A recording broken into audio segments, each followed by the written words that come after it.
Hello everyone. अभी आज के क्लास में हम लोग पढ़ेंगे मेडिवल असम यानी कि मध्य युग के असम के बारे में।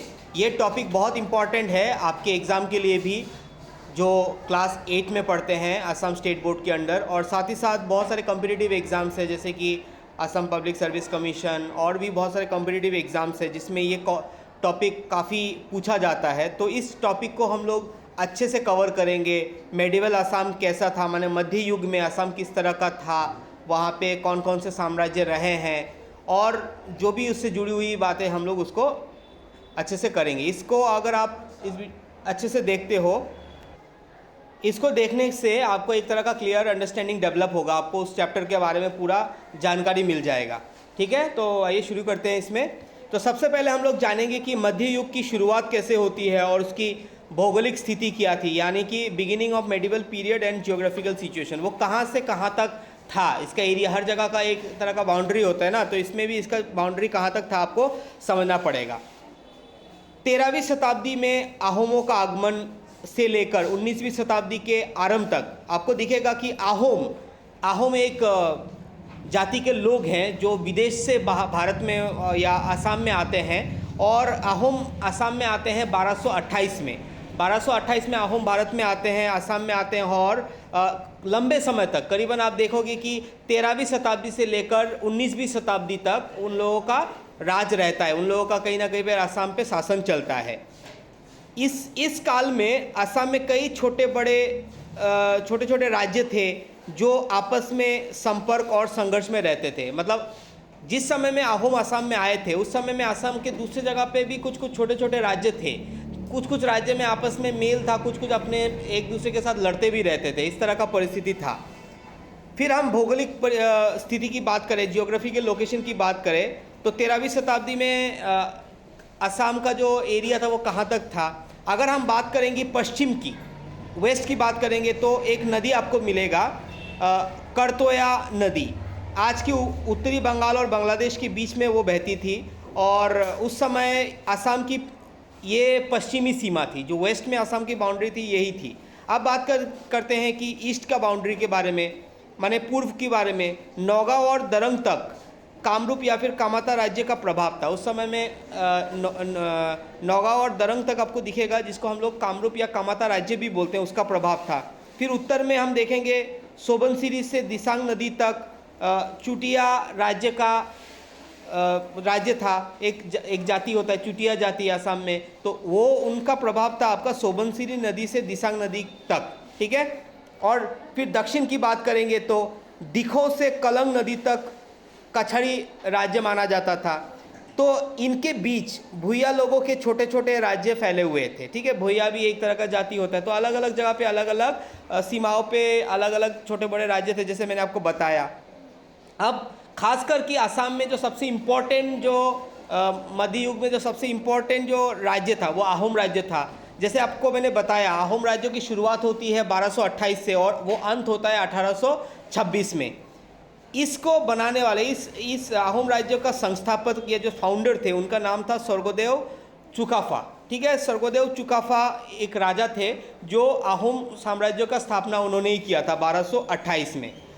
और इनके बारे में थोड़ा सा हम बात कर लेते हैं कि माओलेंग राज्य से पटकाई पर्वत पार कर वो आए थे। एक्चुअली अरुणाचल प्रदेश और म्यांमार के बीच में आपको एक पहाड़ मिलता है, पटकाई पहाड़। तो एक्चुअली जो आहोम लोग थे वो म्यांमार का माओलेंग राज्य से वो लोग आए थे, वहाँ से वो पार करके पटकाई पहाड़ को पार करके वो फिर असम में आते हैं।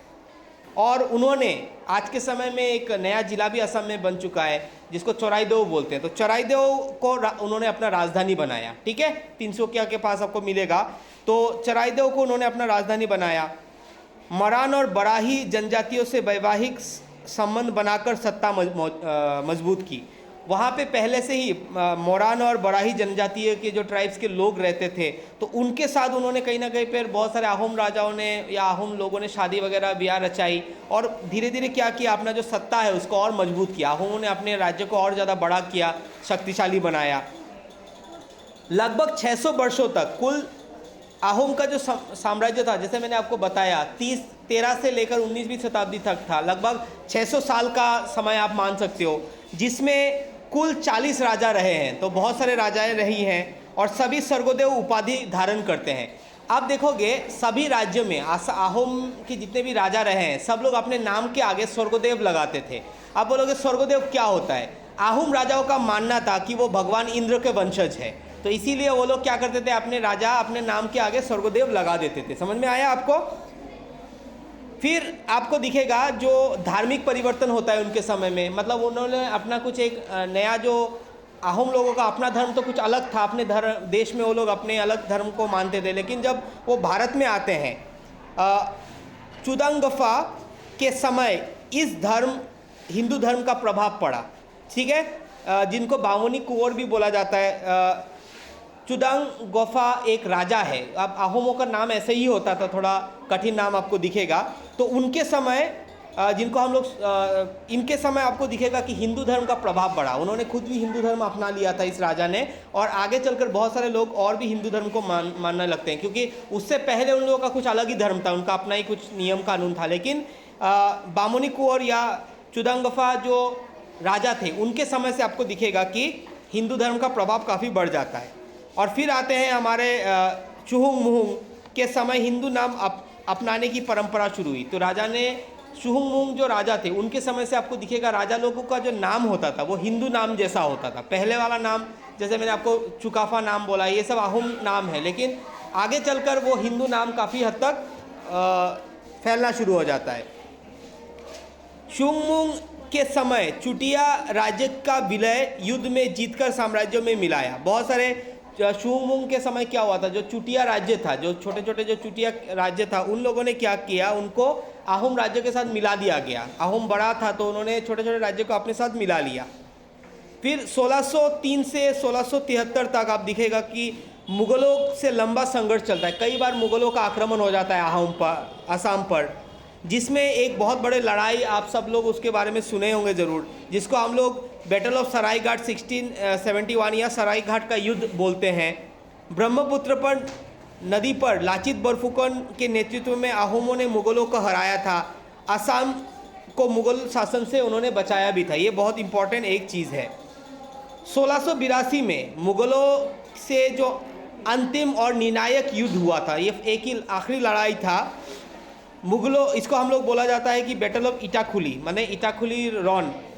मुगलों को पूरी तरह आहोम से बाहर महानदी पश्चिम, मतलब आहोम से बाहर कर दिया गया। मतलब वो लोग कहीं ना कहीं पर, और जो महानदी माना नदी है, माना नदी हमारे पश्चिम का एक नया सीमा बन जाती है उस समय। मानस नदी जिसको हम लोग बोलते हैं, वो असम का पश्चिम सीमा उस समय में बन जाता है। मुगलों को खदेड़ने में वो लोग कामयाब रहे।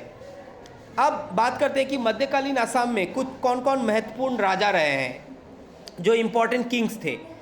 सबसे पहले हम नाम करेंगे, अगर बहुत सारे वैसे तो राजा थे, लेकिन सबसे इम्पोर्टेंट जो है उन लोगों का ही नाम लेंगे। एक थे गदाधर सिंह, सख्त और बहुत ही सक्षम शासक थे। वो आंतरिक षड्यंत्र को ख़त्म करके उन्होंने स्थिरता लाई थी असम में। जो राजाओं के बीच का जो प्रॉब्लम था उसको कहीं ना कहीं पे समाधान करके उन्होंने एक शांति का स्थापना किया था।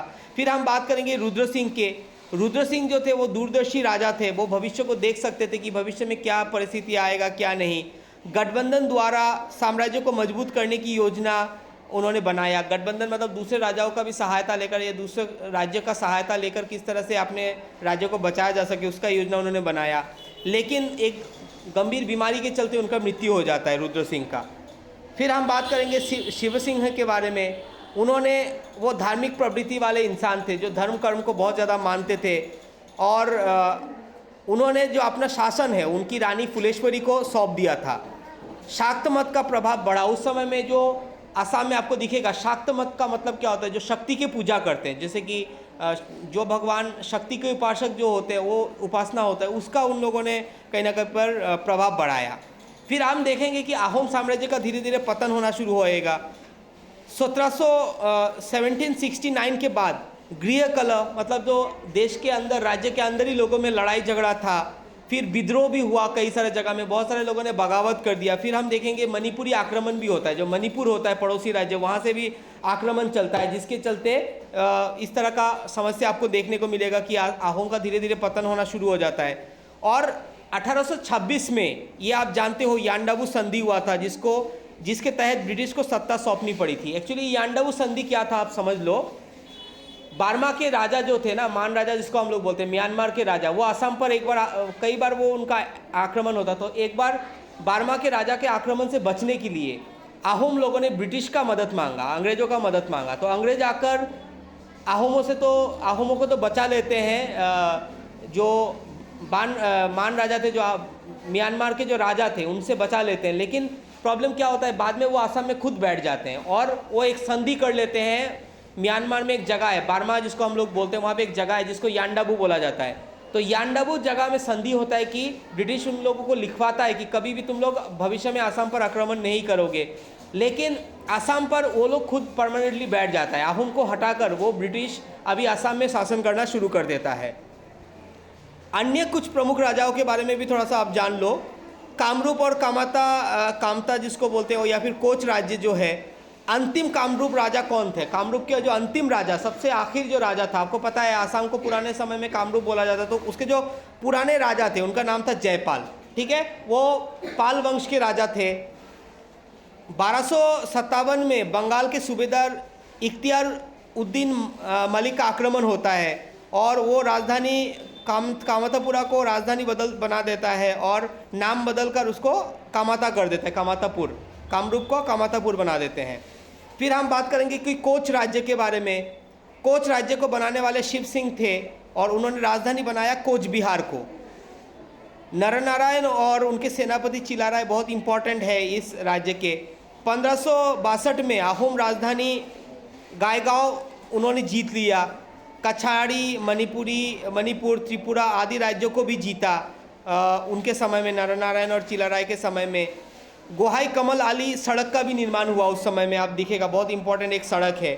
बाद में कोच राज्य को दो भागों में बांटा गया, एक तो हो गया आपका कोच बिहार और एक हो गया कोच हाजो।